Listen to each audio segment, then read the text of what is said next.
Last government అసలు ఇటువంటి దాని ఏమంటారు యాక్ట్లను కూడా చదువుకోకుండా ఎంత గుడ్డిగా ఇటువంటి జీవోలు ఇష్యూ చేసిందని చెప్పడానికి ఇది ఒక తార్కాణంగా మనం భావించవచ్చు. ఎందుకంటే యాక్చువల్ గా వీళ్ళని గ్రామ వార్డు మహిళా సంరక్షణ కార్యదర్శుల కింద ఇందాక సభ్యులు చెప్పినట్టుగా జీవో నెంబర్ MS నెంబర్ 129 ప్రకారం 2019లో వీళ్ళు నియమించడం జరిగింది అధ్యక్ష. ఓవరాల్ గా చూస్తే అధ్యక్ష వీళ్ళు 15,000 మంది రిక్రూట్మెంట్ చేస్తే అధ్యక్ష దగ్గర 13,815 మంది మహిళా సంరక్షణ కార్యదర్శుల కింద పనిచేసే పరిస్థితి ఉంది అధ్యక్ష. అందులో సుమారుగా 1,189 ఆటోమేటిక్ ఇంకా ఖాళీలు ఉన్నాయి అధ్యక్ష. అయితే 13,815 మందికి అధ్యక్ష 2021కి వచ్చేసరికి మళ్ళా జీవో నెంబర్ 60 ప్రకారం చేసుకుని వాళ్ళని ఒక మహిళా రక్షణ కార్యదర్శుల కింద వార్డు లేక గ్రామ మహిళా రక్షణ కార్యదర్శుల కింద మార్చి వాళ్ళకి ఒక సెపరేట్ జాబ్ చార్ట్ ఇచ్చారు అధ్యక్ష. జాబ్ చార్ట్ లో కూడా అధ్యక్ష చూస్తే పోలీస్ డిపార్ట్మెంట్ ఇందాక కోన రవికుమార్ గారి సభ్యులు చెప్పినట్టుగా ఒక చీఫ్ సెక్రటరీకి ఎన్ని బాధ్యతలు ఉంటాయి అన్ని బాధ్యతలు కూడా ఒక గ్రామ మహిళా సంరక్షణ కార్యదర్శికి అప్పచెప్పడం అనేది చూస్తేనే అధ్యక్ష లాస్ట్ గవర్నమెంట్ తాలూకు అవివేకం అనేది చాలా క్లియర్ గా అర్థమవుతుంది అధ్యక్ష. ఎందుకంటే అధ్యక్ష ఈ రోజు మనం ఇక్కడ చూసుకుంటే అధ్యక్ష పోలీస్ డిపార్ట్మెంట్ లో ఒక ఉద్యోగం సాధించాలంటే వాళ్ళు శారీరక దారుఢ్య పరీక్షలు వాళ్ళు నెగ్గాలి,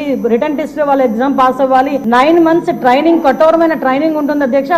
కఠోరమైన ట్రైనింగ్ తర్వాతనే ఆ పోలీస్ కానిస్టేబుల్స్ కింద వాళ్ళు అందరూ కూడా బయటకు వచ్చి పోలీస్ డిపార్ట్మెంట్ వర్క్ చేసే పరిస్థితి ఉంటుంది అధ్యక్ష. కానీ వీళ్ళని మహిళా రక్షణ కార్యదర్శి కింద ఏర్పాటు చేసిన తర్వాత కేవలం 2 వారాలు వాళ్ళకి ట్రైనింగ్ ఇచ్చి ఒకటేమో ఒక వారం పోలీస్ డిపార్ట్మెంట్ వాళ్ళు ఇంకొక వారం ICDS డిపార్ట్మెంట్ వాళ్ళు ట్రైనింగ్ ఇచ్చి ఓవరాల్ చెప్పాలంటే వీళ్ళు గ్రామాల మీద వదిలేశారు అధ్యక్ష. వాళ్ళు పంపించిన తర్వాత కూడా వాళ్ళకి ఇష్టాలు కూడా గ్రహించకుండా పోలీస్ డ్రెస్ కూడా వాళ్ళకి వేయడానికి ఇంచుమించుగా పోలీస్ యూనిఫామ్ కూడా వాళ్ళకి వేయాలి అని చెప్పి వాళ్ళు రిస్ట్రిక్ట్ చేస్తే వాళ్ళు కూడా దానికి భయపడి బాధపడి చాలా మంది కోర్టులకు వెళ్ళిన సందర్భాలు కూడా ఉన్నాయి అధ్యక్ష. ఈ రోజు కోర్టులో దగ్గర 7 రిట్ పిటిషన్లు మహిళా కార్యదర్శికి సంబంధించి ఆ పోలీస్ డ్రెస్ విషయంలోని కానీ వీళ్ళు జాబ్ చార్ట్ ఒక అవగాహన లేకుండా డబ్బులు ఇచ్చుకుని పెట్టుకున్నాడు కదా. ఆ మేధావులందరూ కలిపి ఆల్రెడీ 12,000 మంది వీళ్ళు పనిచేస్తున్నారు కదా, వీళ్ళని మనం పోలీసుల కింద కన్వర్ట్ చేసేస్తే వాటిని తగ్గించి వచ్చని ఒక ఉచిత సలహా పడేశారు అధ్యక్ష. దానికి వెనకాతలు ఒక పోలీస్ డిపార్ట్మెంట్ మీద ఒక అవగాహన, పోలీస్ రిక్రూట్మెంట్ మీద ఒక అవగాహన, వాళ్ళ తాలూకా జాబ్ చార్ట్ మీద ఒక అవగాహన ఉండుంటే ఇలాంటి పని చేసి ఉండేవారు కాదు అధ్యక్ష. ఈ రోజు వీళ్ళ పరిస్థితి ఏమైపోయిందంటే వీళ్ళు వెళ్ళి రిపోర్ట్ చేయాల్సింది గ్రామ సెక్రటరీకి రిపోర్ట్ చేయాలి.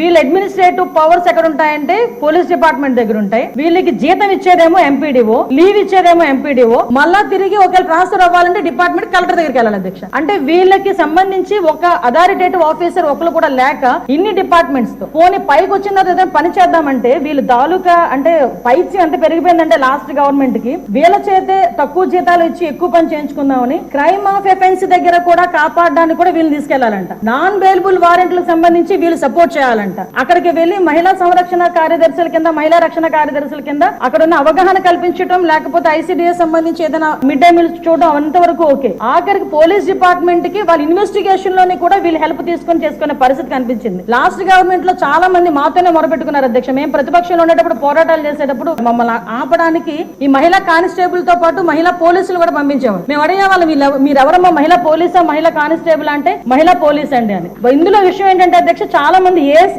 అయిపోయిన వాళ్ళు ఉన్నారు. మళ్ళీ ఇంకోటి ఏంటంటే MTechలు BTechలు చేసుకుని కొంతమంది ఫ్యామిలీస్ పోలీస్ డిపార్ట్మెంట్ లోకి కొంతమంది యాక్సెప్ట్ చేస్తారు, కొంతమంది యాక్సెప్ట్ చేయకపోతారు. ఇలాంటి సిచ్యువేషన్స్ అన్నింటిలోని కూడా ఈ రోజు వీళ్ళు పడుతున్న బాధ అధ్యక్ష వర్ణనాతీతం. ఇంకొకటి ఇందులో కొసమేర్పు ఏంటంటే ఎన్నో సంవత్సరాల కానిస్టేబుల్ కింద చేస్తే హెడ్ కానిస్టేబుల్ ప్రమోషన్ వస్తుంది. హెడ్ కానిస్టేబుల్ దగ్గర నుంచి ఒక ASI SI CA ర్యాంక్ వరకు వెళ్తారు. వీళ్ళు ఎటువంటి రిక్రూట్మెంట్ లేదు, ఎటువంటి శారీరక దృఢ పరీక్షలు లేవు, ఎటువంటి రిటర్న్ టెస్టులు లేవు, ఎటువంటి ట్రైనింగ్స్ లేవు. వీళ్ళకి కూడా మహిళా పోలీస్ దగ్గర నుంచి అప్ టు ఇన్స్పెక్టర్ వరకు కూడా వీళ్ళకి కూడా ఒక ప్రమోషన్ జాబ్ చార్ట్ ఇచ్చేసి ఒక జీవో కూడా రిలీజ్ చేశారు అధ్యక్ష. అప్పుడు మన అందరూ అనుకునే వాళ్ళం తొగ్గులకు పరిపాలన దానికి ఇది ప్రత్యేక సాక్ష్యం కింద మనం ఈ మహిళా రక్షణ కార్యదర్శుల గురించి చూడాలంటే ఇది మనం చెప్పుకోవచ్చు అధ్యక్ష. ఇన్ని రకాలుగా వీళ్ళు చేసిన అధ్యక్ష వీళ్ళకి ఏంటంటే అధ్యక్ష ఎస్కార్ డ్యూటీలు, బందోబస్తు డ్యూటీలు, వాళ్ళు అక్కడికి వచ్చి ఏడ్చేవారు అధ్యక్ష. ప్రస్తుతం చాలా మంది మేము వచ్చిన తర్వాత కూడా ఇప్పుడు ఈ విషయంలోనే గౌరవ సభ్యులందరూ కూడా చెప్పడం జరిగింది. వీళ్ళు పోలీస్ డిపార్ట్మెంట్ కి సంబంధించిన వాళ్ళ కింద ఉంచాలా లేకపోతే ICDS లో మనం పంపించుకోవాలా, వేరే ఎవరికైనా ఏదైనా జాబ్ చార్ట్ ఇచ్చి సపరేట్ గా వీళ్ళు ఏదైనా మనం చేయాలా అనేది ఆలోచన చేసుకోవడానికి